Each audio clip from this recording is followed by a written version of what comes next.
Wow, what a news week. We've got elevated offers on Hilton cards, elevated offers on Southwest cards. Alaska Airlines has just completed an acquisition of another airline, and it looks like Barclays and American Airlines may be breaking up as well. That plus we've got a story of a delivery driver that chose what order to deliver the food in based on the tips that are usually given by customers, and is that ethical? That and so much more on this extra large size edition of the Weekly Pointers News Update. I'm Brandon Boyd with The Brandon Boyd Show. Thank you so much for watching. These episodes come out every Sunday evening. My goal is to catch you up on all the news you may have missed regarding credit cards, points and miles, travel, money, finance, and everything in between. And with this week's episode, we've just got so much to cover, so you'll want to make sure you stay tuned to the end to catch everything. If you do find this video helpful or mildly entertaining, don't forget to be awesome. Give me a big thumbs up on the video and subscribe to the channel. Hit the bell notifications for alerts. And if you're interested in any of the cards mentioned in today's video, or any card for that matter, make sure you apply using my referral link down in the description below. And when you do that, it does greatly help support the channel. I can't thank you all enough for doing that so far. I'm sporting my official dirt shirt from Kauai. Look that up. You'll be interested to see where the story comes from on these dirt shirts from Hawaii. I just got back from Las Vegas, and this upcoming weekend I'm traveling to Iceland and then making my way over to London. A lot of travel, right? And a lot of that travel comes from points and miles earned from some of the cards that I'm going to be talking about today. So let's dig into it. We've got a lot of stuff to cover today. If you're ready, I'm ready. Let's go. Probably the biggest piece of news that you've probably seen at some point, either on your Facebook feed or Twitter, which we all know those are accurate sources of information. The Fed has cut the interest rate by 0.5 point. Now, what does that mean? Cutting the rate by 0.5 point means that you could possibly see lower car loans, lower mortgage rates, and also lower rates on lending, and also lower credit card rates. Now, keep in mind, you may not see any huge cuts in those interest rates, especially on the housing side. As a licensed realtor, I can tell you that sometimes the market factors in these rates ahead of time, so we may not see a complete drop in those rates, but if you're looking at things like a home equity line of credit or a new car loan, you're more likely to see it there. But this is really exciting news because we have seen inflation slow down a little bit, right? It was out of control for the last 3.5 years. It was absolutely miserable to go to the grocery store, buy gas, or really pay for anything. So this is helpful to see. It does look like there may be further cuts coming at the end of 2024, maybe into 2025 as well, although that's completely speculative and we don't really know. But those are the indicators that top economists are saying. However, top economists were also saying that we would only see a rate cut of 0.25 point as well. So they're not necessarily accurate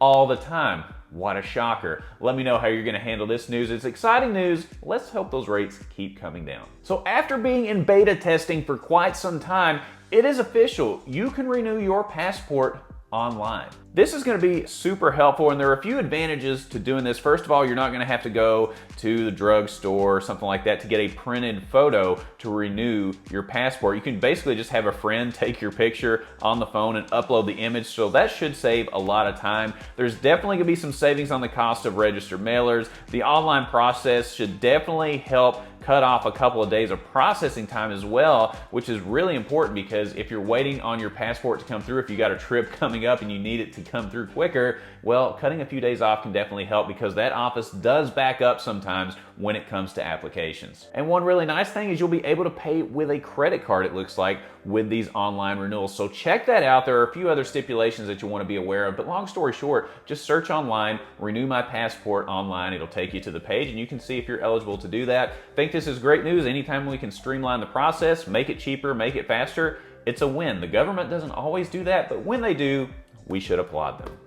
Oh, it's my favorite season. It's Hilton card elevated offer season. Now, I'm a fan of Hilton cards. We have the Surpass card. We have the Hilton Aspire card. Both my wife and I have that card. But there are other good ones in the lineup depending on your particular scenario. But let's look at the elevated offers right now. And if you don't have these cards, you may want to take a look. First of all, the no annual fee Hilton Honors card has a 100,000 point offer after only $2,000 spend in 6 months, so that one should be relatively easy to get to. The Hilton Surpass card has an offer of 165,000 points after 3K spend in 6 months. The Hilton Aspire card has a 175,000 point offer after 6,000 spend in 6 months. And finally, the business card at 175,000 points after $8,000 spent in 6 months. So there's something for everyone in this lineup. It's a great opportunity. If you have a Hilton vacation that you're planning on taking in the next 6 months or a year, now's a good time to snag one of these cards. So let me know which one is your favorite card. I personally like the Aspire card, but which one is your favorite in the Hilton lineup? And not to be outdone, Southwest Airlines has just announced elevated offers on their cards. First of all, the Southwest Rapid Rewards Plus card has an 85,000 point bonus offer after $3,000 spent in the first 3 months.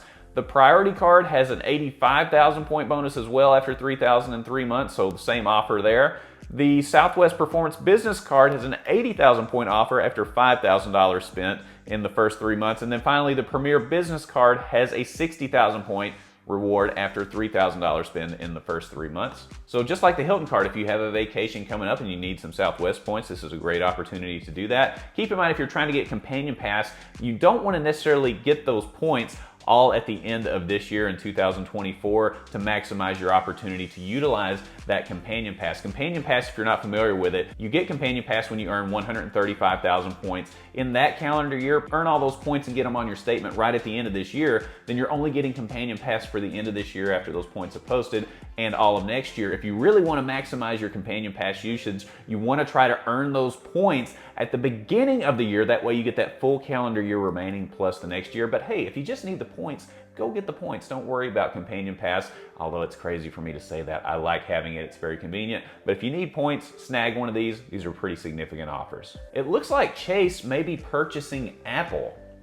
So according to the Wall Street Journal, Chase is in advanced talks to purchase the Apple card portfolio from Goldman Sachs. So Goldman Sachs just sold their card portfolio to Barclays in a discounted deal worth somewhere around $2 billion. And it looks like they are looking to exit the consumer card market altogether. So that's a pretty significant deal as well. And as part of these talks, it looks like Chase is looking for a number of significant concessions from Apple that include things like spreading out card billing, because currently all card holders are billed at the start of the month. So there are a lot of different concessions here. They are in advanced talks, so who knows if we're gonna see this or not, but this could be a pretty significant partnership. We don't know what this means for the Apple card in the future. It's still gonna exist, it looks like, but we don't know what the terms, we don't know what the offers are gonna be like. Things could change and it could make the Apple card more appealing. I know a lot of people already like the card already. I don't have it personally, but this should be interesting to see how this relationship progresses. It looks like American Airlines is having a serious conversation about choosing Citigroup as the card issuer as opposed to their current issuer, Barclays. Ooh, a love triangle. So this is interesting because Barclays formed a partnership with American Airlines back in 2013, and it looks like the partnership has been pretty fruitful for the most part, and American Airlines has been working with banks and card networks on a long-term deal for months, so we're gonna have to see how this plays out. One thing we don't know is how this is gonna change the lineup for American Airlines branded cards, so we're gonna have to keep an eye on this. Just like the Chase and the Apple card talks, this could make significant changes. The changes may be very minor. We don't know, but this is important to keep an eye on because I know a lot of you have an American Airlines card. I have one. Kayla has one as well. They're very popular cards, so this could be a huge shift. It could be so minor that we don't even notice it outside of the branding on the card changing from Barclays to Citi. We don't know. It's something to keep an eye on. We will continue following the story as it develops. Alaska Airlines has just completed their acquisition of Hawaiian Airlines. What does that mean for you? Let's dig in. So this is a pretty significant acquisition and it is gonna help in some ways. So according to their press release, it's gonna enable guests to reach 141 destinations directly, including 29 international markets and over 1,200 destinations globally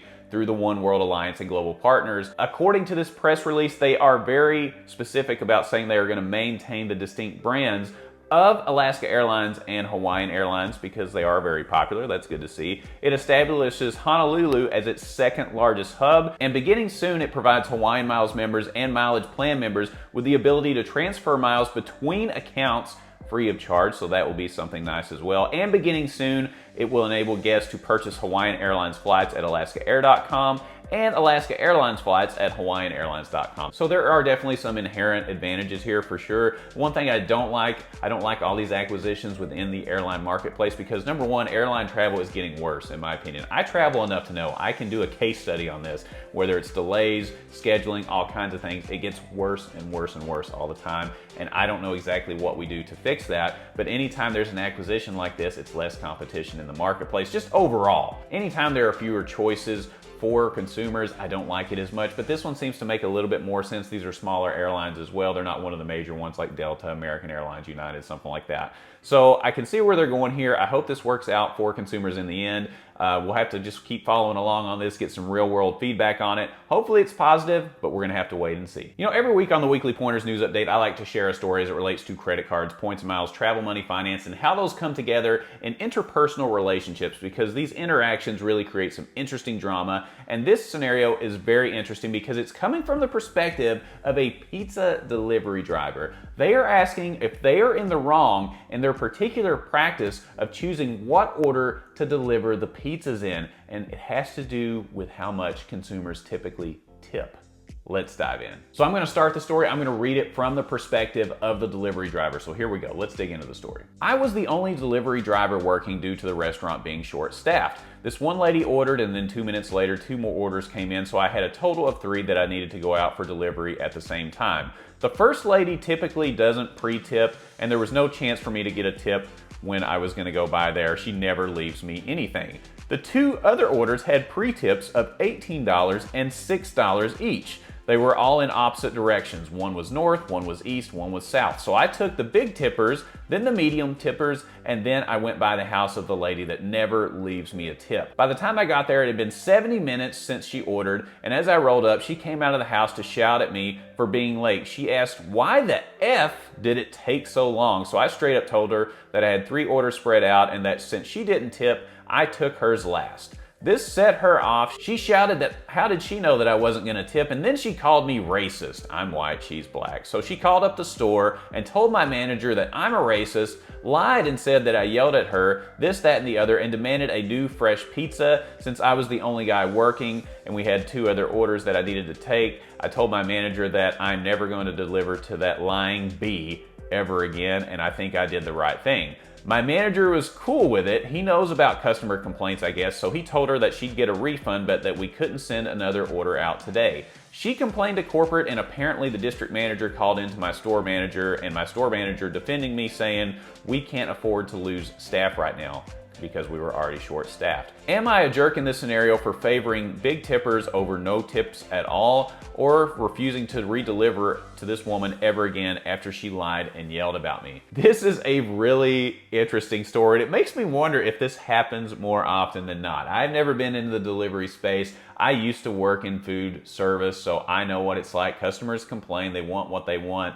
But in this case, is the delivery driver correct to incentivize her to tip maybe in the future? I don't know if this was the way to do it necessarily, but is he right in going to the high tippers first and rewarding them for giving the extra tip that he gets to keep in his pocket? Or is he in the wrong and should he have just taken the order in which they were received? If that was the case, then the lady that doesn't leave a tip would have gotten her pizza first instead of waiting an hour and 10 minutes after she ordered the food.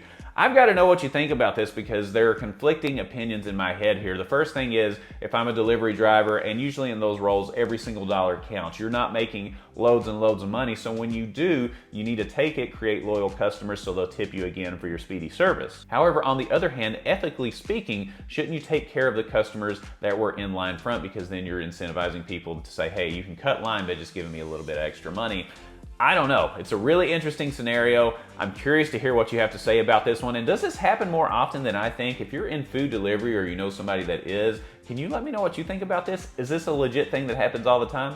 Let me know. And as always on the Weekly Pointers News Update, I like to end the show on a really good food deal. This week is no exception. This week, we are going to Panera. Right now, for a limited time only, Panera is offering a free half sandwich or salad with a $5 minimum purchase. All you have to do is use the promo code FREEHALFENTREE in the app at checkout. And it's also worth noting that right now, they have their 3 months free of their SIP Club membership, meaning that you can get a drink every single day for 3 months for free from there. And actually you can get multiple drinks from there because My wife and I take advantage of this. It is freaking fantastic. If you live anywhere near a Panera, make sure you take advantage of this. I think they're losing money on it with us, but take advantage of this offer. You could have yourself sign up and then your partner or spouse sign up sometime later, and that's what we're doing. So you essentially get 6 months worth of free drinks when you combine it that way. Sorry, Panera people, but that's what we're doing. It's a really great deal. You get these large drinks. You can do tea, you can do soda, you can do whatever you want. It's good.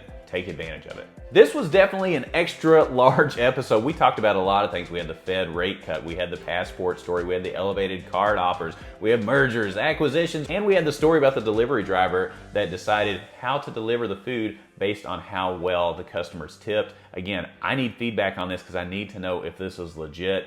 Let me know in the comments. And keep in mind, if you're interested in any of the cards mentioned in today's video, or any card for that matter, make sure you apply using my referral link in the description. And when you do that, helps support the channel tremendously. I can't thank you all enough for doing that so far. If you found this video helpful or mildly entertaining, don't forget to be awesome. Give me a big thumbs up on the video. Subscribe to the channel, hit the bell notifications for alerts, and when you click on the Brandon Boyd Show, click, you will get the latest information on credit cards, points and miles, travel, money, finance, free Panera, and everything in between. And I look forward to seeing you on the next episode. We'll see you soon.